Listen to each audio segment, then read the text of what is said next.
In today's episode, we are going to be discussing cardio and how much can you do without actually impacting your gains. Stop looking at me. This is weird now. I have to look at you. I yelled at Josh because last episode, if you're watching this on YouTube, he looked at the camera the entire time and I looked at him the entire time. Right into your soul. I told him that it looked really silly. So we're going to be looking at each other as we should. We've been using these for YouTube, for trying to get them for YouTube. We haven't because one camera keeps shutting off. So it was in real mode, looking at it for real mode. Anyway, before we dive in, new listeners, we have a 3-episode rule. If you have listened beyond the 3rd episode, you get 3 for quote unquote free. You listen beyond that, just leave us a quick review, 5 stars, or get the hell out of here. Just kidding, but I'm serious. Share us on social media, tag us. We appreciate you. Returning listeners, you already knew that. So we have both begun our cardio bunny journey. No, don't say it like that. Cardio bunny. We've had quite the journey with cardio. At least I have. Maybe you. I have not. You have not. I started my fitness journey with being a cardio bunny, quote unquote. And basically what I mean by that is you guys, I've shared my journey before, but for anybody new listening, when I started, it was all about how many calories I could burn, how much cardio I could do. I did a few half marathons, but also would teach cardio-based group fitness classes, like 7 hours a week. And just literally was obsessed with cardio. I dabbled in weights a little bit, but it was not progressive overload. It was not anything programmed. And I really struggled to see progress. I had really good fitness as far as I could run a pretty fast half marathon. I think my best half was 1:47 or something, which is not too shabby. But there was just lack of progress as far as improving my body composition. I was not super strong. Like I always chose the same weights week after week, and it just was not a healthy balance of both strength and cardio. Then I flip-flopped that and dove into powerlifting and did the strength stuff and kind of scaled back cardio a little bit. I still did like sprints. We hiked a lot during that time. I would hike like twice a week with my dad. So I was still doing cardio, just not in the traditional sense of cardio that I was doing before. And then I kind of just stalled out on that completely for a little bit. I would do it here and there, but nothing consistent. And now we both are pretty balanced as far as cardio and strength goes. And I hope, and I like to hope that that's kind of the trend. Like right now, the hybrid stuff is super popular. Everybody's training like a hybrid athlete, and we'll kind of go into what that really means in a second. But you are somebody who never really did cardio. I have a strong dislike for cardio. I only did it for sports. I actually did track in middle school for a year, and I ran the mile, and I did very well. I just hated it. It's always very boring. I just get very bored. Even running outside, it's just boring to me unless I'm listening to a podcast now. But yeah, other than sports, cardio is non-existent. Even playing baseball, my coach would make me run 20 minutes after I pitched. So I was a starting pitcher. And even that 20 minutes was just suckage. I hated it. So I eliminated it entirely for a very long time. And that's when everyone would tell you, oh, good, cardio limits your gains. You can't get stronger. You can't build muscle, blah, blah, blah, blah, blah. So I just fed off of that. I'm like, fuck yeah, I don't need cardio. And I've always been borderline pre-hypertensive. So like 135, 140 over like 85, 90. So, not medicated, not terrible, but not good, especially for early 20s. And it just was something I didn't really allocate the time for. I was in the gym 90 minutes, 6 days a week, waking up at 3:30 to go to the gym before I worked. And I just had no desire or draw as far as benefit to re-implement it. Up until, I don't know, I guess I started doing it a little more when I was really, really dragging, when I was pretty sick a few years ago. And so I'm like, let me try something new. Let me get my heart health up, see if this makes a difference. And at that point, there were so many things going on, it didn't make a huge impact. So it fell back off again. Up until recently, it has been close to non-existent for close to a decade.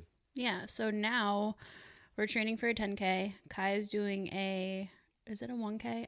I keep getting confused. I think it might be His a 1K. age group is a quarter mile. No, it's a half mile. I looked yesterday. Half for older kids, you said. No, 1 mile for older kids. Kai will be running half mile. And we're doing the 10K, and then I plan on doing a half later this year, all while hopefully getting stronger, if not maintaining my current strength. I was actually thinking about doing a DEXA scan, like do one now and then do one at the end of the year to kind of show, like, hey, you can maintain muscle mass while you're doing these epic endurance-based We're at sports. Central. I don't think they do it there anymore, but there is a place by my parents' house that we could go to, just to kind of see the data. I think it'd be really interesting. So let's dive into. I mean, like I said, the hybrid athlete thing is super popular right now.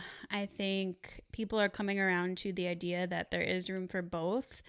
But I think there's still a disconnect on either side. Like, people are still very much endurance based and aren't quite implementing strength work the way that they should, or they're very much strength based and still a little bit nervous to add in cardio, or But the not, word the word or should not, is objective. or not sure how to. The word should is objective because some people prefer, they enjoy the cardio more than lifting, and if there's some type of balance there, then you're getting the best of both worlds. No, but what I mean by should is they're not following a program and just doing random workouts. Fair. Like, that's not going to help their running or whatever their sport is.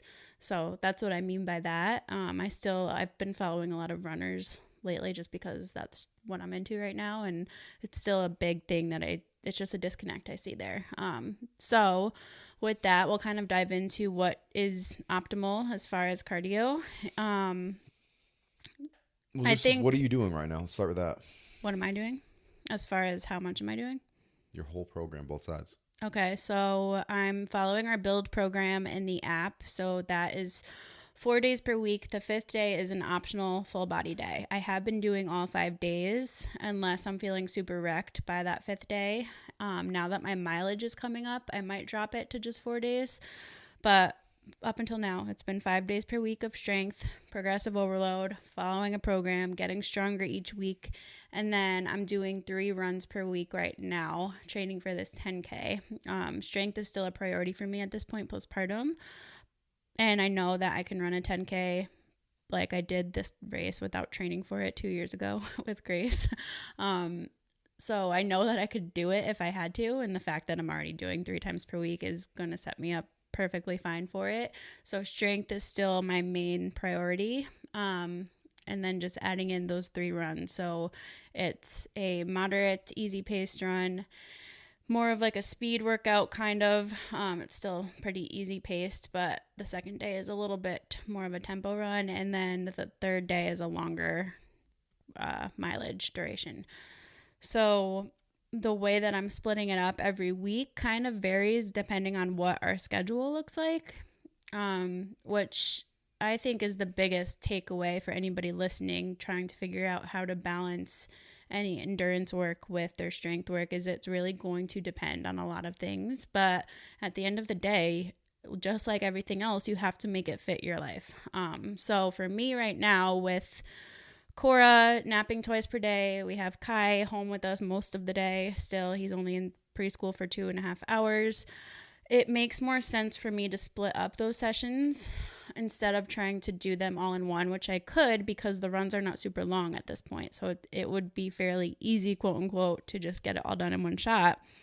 But I prefer breaking it up into 2 sessions per day. And I pair my running days with my lower body days, because if I were to do it the other way, whereas like you might be thinking, why don't you just run on your upper body days so that your legs aren't as fatigued? My legs are still not super fatigued after my strength work. I know I can run on slightly fatigued legs, sore legs if I am sore. I'd rather let my lower body rest and have a full day to recover before the next run or the next lift, rather than just doing something lower body wise every single day almost for the week. So that's why I pair it that way. And then I still have at least 1 rest day per week, if not 2, kind of just depending on where things fall. Usually that ends up being like Wednesday and Sunday. But we've been having pretty active rest days lately. Like this past Sunday, we went for a hike with my dad. I baby wore Cora. We did 3 miles and it was a very active rest day. So my rest days are still 12, 15,000 step days, just how our life is right now, even if we're not hiking. So that's kind of how I split it up, and it's been feeling really good. I'm recovering really well, sleeping really well. I'm not super sore at this point from like it. I'm at the point postpartum where I'm not like painfully sore after my lift sessions, which was common for a little while just because I took time off and getting back into lifting with that intensity that is needed. So I feel like I'm in a good place as far as just recovering well. I'm obviously weaned from breastfeeding. So over the last week was my full week not breastfeeding. I feel like happy that my boobs are not huge anymore. So that's been nice. But yeah, that's how I break it up. And that's what makes sense for our life right now. Right now, I'm in a low and slow phase for cardio. So on the days that Kai doesn't wake up in the middle of the night, Kai, not Cora, Kai waking up in the middle of the night, I'll wake up 5:30, do 2 miles before sunrise. And then I come back, dive into some work, make breakfast, we go for a walk. So doing about 10 miles a week-ish, 5 days, 20 to 30 minutes, depending on how far I'm actually going. But I'm coupling that with 5 to 6 lifting days a week. So still progressing very well there. Runs are moving in the right direction. It's getting easier. I'm not going fast at all. So once I kind of get through this, I'll probably dive into the intermediate run. What's the name of that program that I'm at? So the 10K program is called Extend. So I'll dive into that fairly soon, if not today, this week, just to get ready for that race. But again, recovering well. I'm doing 6-day. I redesigned Physique Plus to be an upper focus and a lower focus. So it's technically push, pull, push, pull, push, pull with a leg movement every single day. And your workouts are short. Like for someone listening, you say you're training 6 days per week. You're not in there for 90 minutes at a time. How long is your average workout? If I'm taking my sweet ass time, the longest that'll take me is an hour. But if I'm cruising, if I have a call or I'm just trying to squeeze it in, I can get it done in less than 40 minutes. So proof is in the pudding right there that, number one, I think a lot of people hear, oh my gosh, you're lifting 6 days per week and running 5 days per week. That's a lot. And when you put it in perspective, it's really not that much as far as taking up a lot of our time, which I think is interesting and something I want to highlight because people tend to think, oh, I can never do that. I don't have enough time. It's really not. It's not taking a lot out of us right now as far as length of time. The run is fasted. I'm not making breakfast. I jump up, wash my face, brush my teeth, do my cold shower, and I'm out. And then I come back and I start working. So I'm in a good mood when I'm coupling my cold shower and the cardio. I am. I have a lot more bandwidth. And what the fuck are you doing? For anyone watching the video, there's like a little gnat flying around my face. Sorry. I don't even know what I just said. Something about bandwidth is all I heard. Oh, I have more patience. I have more bandwidth when I'm doing the cold shower and the run. I had a freaking ridiculous I keep saying nasal infection, sinus infection that just wouldn't go away. And I wouldn't take antibiotics. So I was doing garlic and manuka honey and oil of oregano under my tongue. So that finally kicked it, a few days of that. But I had to stop doing the cold showers, and I obviously was limited in running. I did run through it a bit, but cold showers were done until that thing was gone just because I wasn't going to delay that at all. But I noticed when I took the showers out, I definitely had my mood impacted. My patience was impacted. But putting those two things together, cardio and the cold shower first thing in the morning, fasted run, like I come back feeling good. I'm in a flow state for all of 12 seconds before Kai wakes up. As much work as I can get in those 12 seconds. It is really nice doing cardio in the morning. It's something I wish we could go out and do together, but we can't. I just wish it was brighter out. We like can't I'm running leave in the dark. sleeping children by themselves. No. We could do circles around the house, but right now it's dark again. I had the daylight for I think 3 runs before they changed the clocks on us. Yeah, that's a bummer. It's for nice. The morning runners. Perfect situation right before the sun rises, so it's light out. I don't feel like I'm gonna get killed by a car. And then watching the sunrise come up like that, I enjoy. Throwing on a podcast. That will be optimal once summer hits, though, because when it gets really hot out, that throws a whole nother curveball into runs. And I used to really like running first thing in the morning. Do you now? Because I already got dibs on it. We'll have to, well, as long as you give me my weekend long run first thing, maybe. But yeah, that's our current split individually. And I will say, so before we circle into what we're actually talking about in our podcast today, relaying it back to you guys, I'm sitting at 190, 195 right now. I'm doing an intuitive bulk. And I don't know that I've ever been this lean, this heavy. Like, this is where I start to get fluffy because I have to consume close to 4,000 calories a day, no less than 3,600, or I'll start losing weight again. So like I'll start rationalizing with myself, oh, I can do this, oh, I can have that. But with how good we've been as far as like primarily whole foods, enjoying in true moderation, not any BS, oh, a bowl of ice cream a day, I'm staying pretty lean. I'm recovering well. And that's with running 5 or 6 days a week and training 5 or 6 days a week. Still seeing weight go up and not getting fluffy. Yeah. And on my side, I'm not trying to bulk or even cut right now. I'm just kind of trying to increase strength. And I mean, it's probably inevitable. I'll continue to lose some body fat as we continue this postpartum journey, just based on me ramping up intensity. But I haven't adjusted my nutrition since stopping breastfeeding. So I'm still around like anywhere between 21 to 2,300 calories per day, which seems like a good spot for me, balancing both the endurance stuff and strength. Strength is still going up. Runs have not impacted that. And yeah, it feels really good. So I think the first thing I want to touch on is the fact that you don't have to run. Like, there are so many options for cardio out there. If you don't enjoy running and you have no desire to run, you don't have to run. Like, you can ride the Peloton or ride a road bike. You can use a sled outside. Get a cheap sled. I think they probably have them on Amazon at this point. Get some straps. You can pull that around, push that around. What else? You can swim. You can hike. You can, I feel like I'm missing a big one. Run, swim, hike, bike. Fly. Fly. But my point is that when it comes to implementing cardio and you're trying to start implementing cardio, start with something that you enjoy. And if you get to the point where you want to push out of your comfort zone and be like Josh, he hates running and he's running right now. But I feel like there is a point too, like, nobody really likes running when they start running. Like, everybody sucks at it.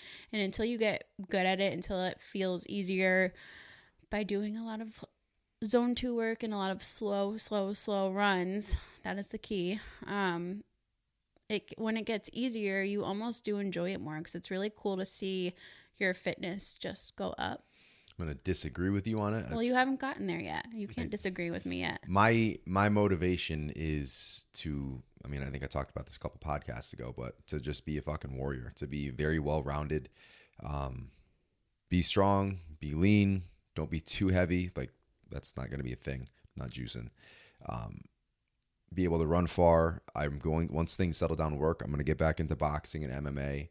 Like, that is my goal, to just be well-rounded, to be able to do all the things, to climb, to run, to jump, to hike, to play sports. That's fair. But my point to you is, once you get good at running and you can run 3, 4, or 5 miles without it being like a thing, like, that feels good.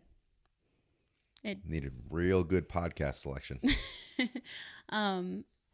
So my point in that was to find a modality that you enjoy to start. Just start with something and then kind of explore different options, whether you want to run a race or do a triathlon or whatever Spartan it is. Or Tough Mudder.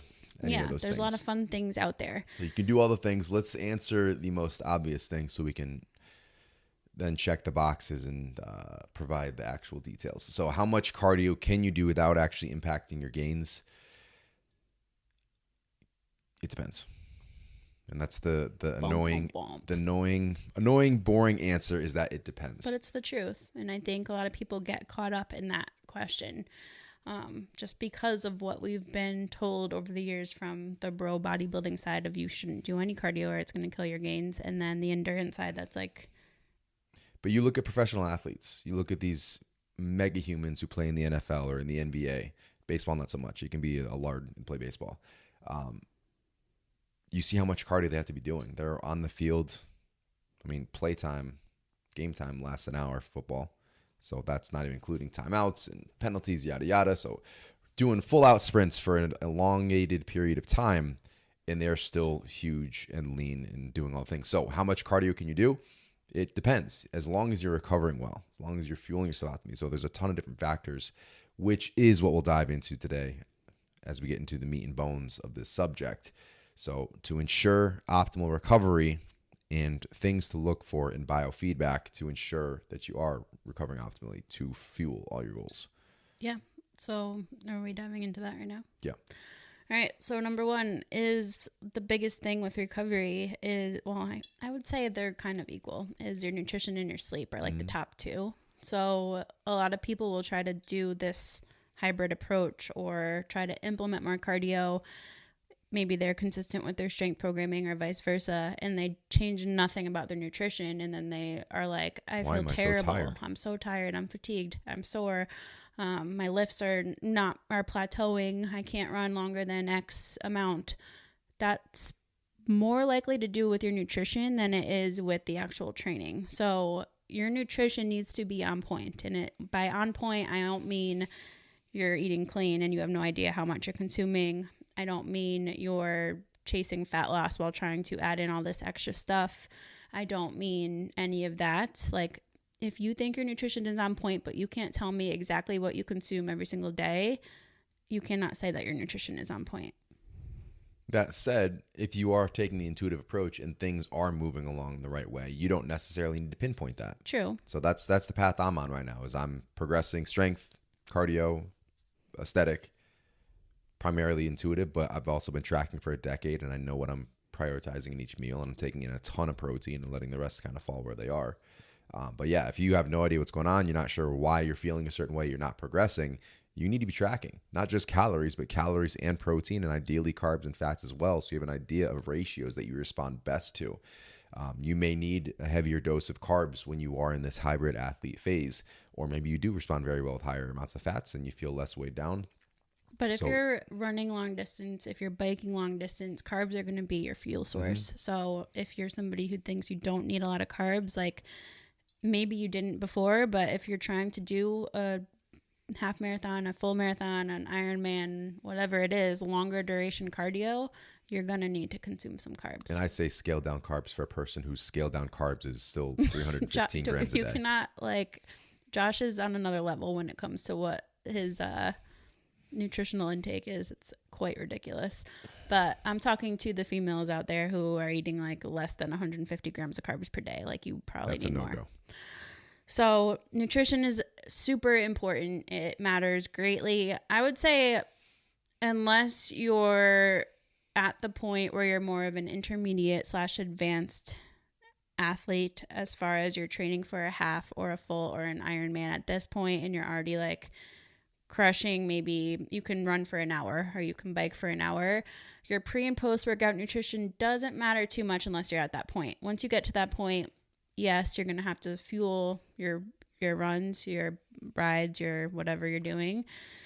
You're going to have intra carb sources. You're going to have to optimize that pre and post workout a little bit more. But for most of you listening, you don't have to worry about that too much as you have to worry about the total intake for the day right now.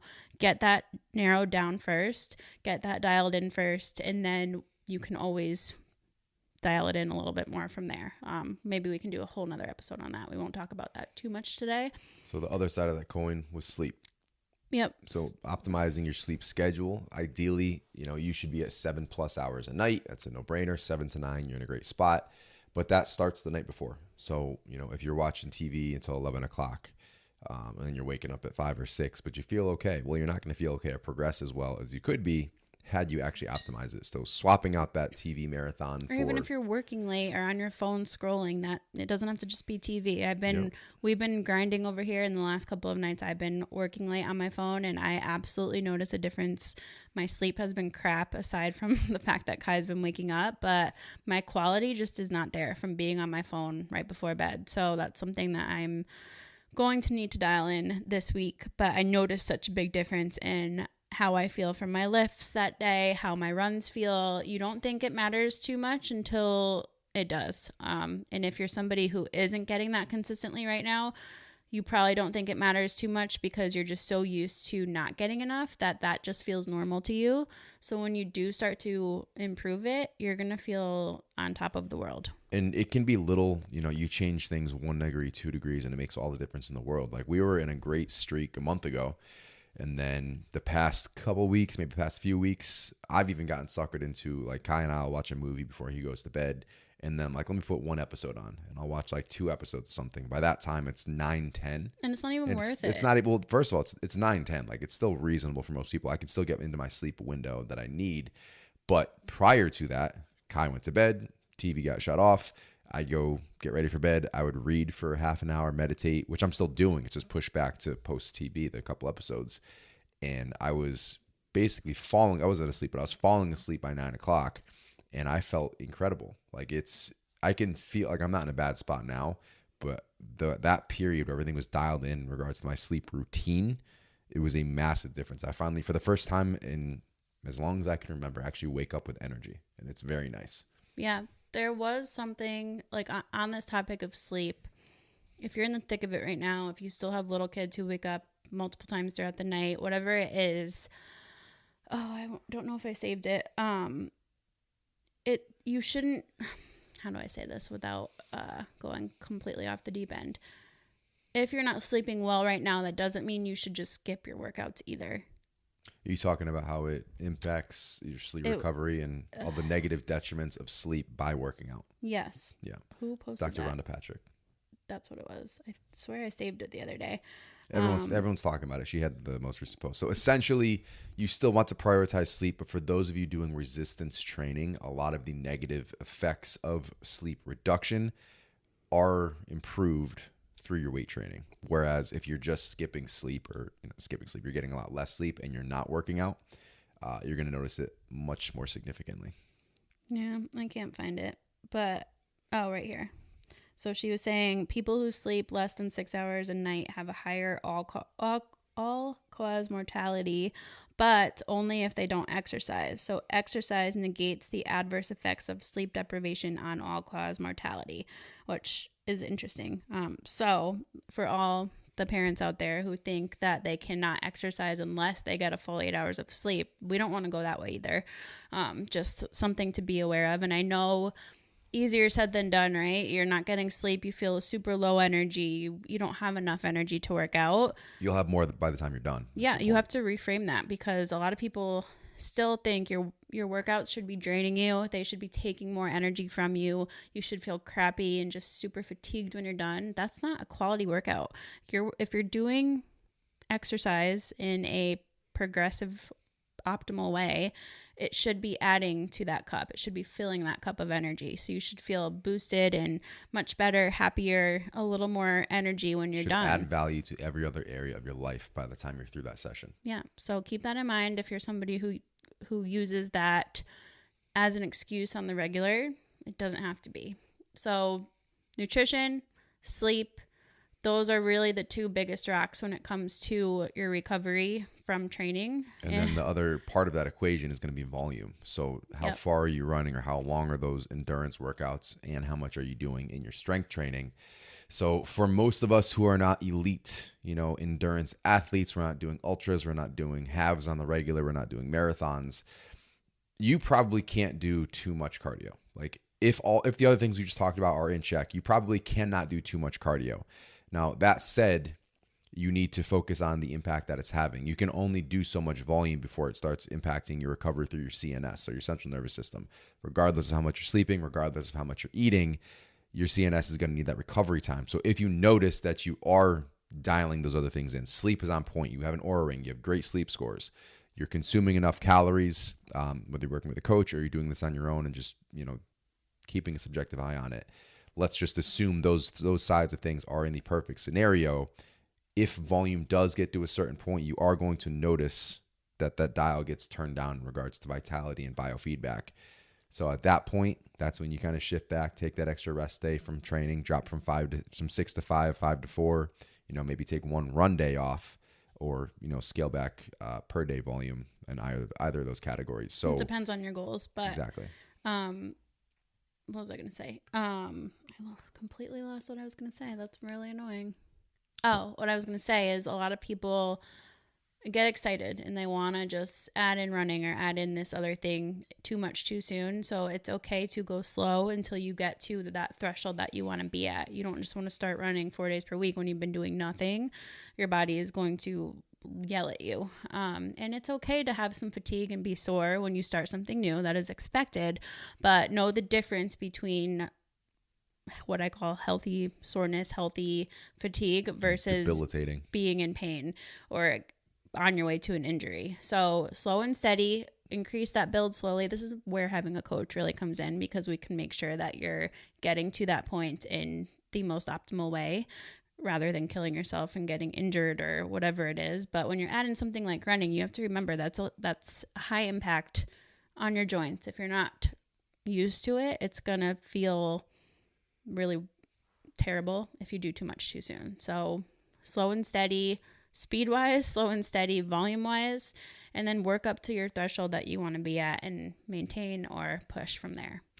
And this can be something where if you don't have a specific goal, you want to do a balance of both, great. You can skew to one side or the other. You want to focus on strength training with, cardiovascular health on the endurance side, or you want to start doing some races and really focus on the endurance side and sprinkle in some training for those benefits. You can skew to one side or the other. You can be heavier in volume on the cardio. You can be heavier in volume on the strength. What would you say is the minimal amount for most people? I know the recommendation, but for most people on the cardio side, just like general how many health. days General health. How many days? How long? It depends what you're doing. But if you're doing mostly like easy runs, easing into running or biking or whatever it is, and you're not doing a lot of speed work or high intensity stuff, you can do it 5 days per week, like for 30 minutes, or if it's a little bit longer than that. The optimal amount is 150 minutes per week of that moderate intensity, light to moderate intensity. So now what's optimal for normal people who haven't dove into this and they can't find the extra 3 hours a week? I would say 3 days per week, 30 minutes to start with that if you can. And again, it's important. It matters for our overall health. Even if you're not training for a race, this is something that you should probably be thinking about adding in. I would say 30 minutes 3 times per week. Start with that and see if that is something that you can fit in. Maybe you do it after your strength work at the gym. If you have to drive to the gym and you just do your lift for 45 minutes, get that in for an extra 20 to 30 after, that's great. Or if you want to break it up like I do currently, you can break it up. A lot of our clients have invested in they make treadmills pretty cheap right now. I know they have the walking pads, which I don't know if I would recommend running on that, but I mean, if you aren't somebody who can get outside, you can probably find a really cheap treadmill on Amazon currently. But honestly, just get outside if you can. Bring the kids, take the stroller. It's not as easy, but it is something that all of you will enjoy. And if it allows you to get in that extra cardio, that's great. So, and honestly, 150 minutes sounds pretty overwhelming. But let's say you go for a hike once a week. That's an hour and a half. You just knocked off 90 minutes for your week. You can still count that towards your cardio. Or if assuming it's a good hike. It doesn't matter how you break it up. So if you want to do it every single day, what's that, 7 days per week? Maybe don't do 7. Let's go with 6. No, most people can do some light cardio on us. Like, we don't need to be blobs on our rest days. If it was 7 days a week, you're at 22 and a third minutes a day. So when you break it down like that, it's really not anything crazy. I would argue that's something I've changed my stance on majorly over the last few years, is that people are so sedentary. I would not be opposed to them doing cardio 7 days per week if it's something like that where they're doing low to moderate intensity. That I understand. Going for even a level 6 run 7 days a week, I wouldn't say do that. Yeah, but I'm not if saying one of run those, every like, day. Our rest day was a 3-mile hike, that's fine. That's right. low impact. That's what I mean. Like, we don't have to get in the mindset that rest day means we don't move our bodies at all. That was the point there. But that's where I would start. We do have the begin run program in the app. It's something it just kind of builds you up to be able to run for 30 minutes straight. So if you're not able to run for longer than a few minutes right now, it's a good place to start. It's a walk run program, builds you up to like a 5K or 30 minutes. And then there's the extend program, which is the 10K one that we're currently doing right now. I'm thinking about adding some more in there. I'm not going to say a hard yes or no right now, but there has been interest of us adding in a half marathon program. I would probably just stop at the half because I'd rather anybody who's doing a full marathon work with a coach because that needs to be more individualized. But thinking about adding a half program in there. So let me know if you guys want that. But yeah, I mean, at the end of the day, this is something that's trending with the hybrid approach, but that is really just fitness. Like when I think about what I learned as an exercise science student, you learn about how to help people improve their cardio and improve their strength. Like they go together. That is recommended for everybody. So if it feels fun to you to call yourself a hybrid athlete, then go for it. But I mean, at the end of the day, I think we should all essentially be hybrid athletes. Especially if my dream comes true. It's the end of the world. And we all got to figure out how to go back to the primitive days. Taking care of ourselves. Your actual dream. My actual not dream. like Not like my dreams. Like the actual dream I had. Josh the world has been ended. having weird dreams lately. But I didn't take ZMA for like 2 months. I just never re-upped. And then I got it at Vitamin Shop the other day. That's so now my dreams are nuts. That makes sense now. Zinc, magnesium, B6 for those who don't know what ZMA is. All right, let's wrap it up. Where can they find you? I'm at Alessandra Skutnik. I'm at Josh Skutnik. Everything else is linked in the show notes.